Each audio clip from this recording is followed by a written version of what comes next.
అందరికీ నమస్కారం. ఆహార మహాదేవ్. మొన్న జమ్మూ కాశ్మీర్లో జరిగిన సంఘటన ఎంతో విషాదకరం.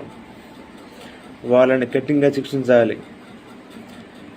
ఎలా శిక్షించాలంటే వాళ్ళని చర్మం ఒలిచి ఆ చర్మం మీద గొడ్డుగా చల్లాలి. వాళ్ళని కొరడాతో కొట్టాలి. మత్తు వేయకుండా మర్మంగా పోయాలి. కళ్ళని పీకాలి, కాళ్ళని నరికేయాలి, చేతులని నరికేయాలి మత్తు మంది వేయకుండా. వాళ్ళని ఈ భారతదేశం మొత్తం ఊరేగించాలి. ఆ జనాలకి అప్పుడు ఆవేశం తగ్గిద్ది.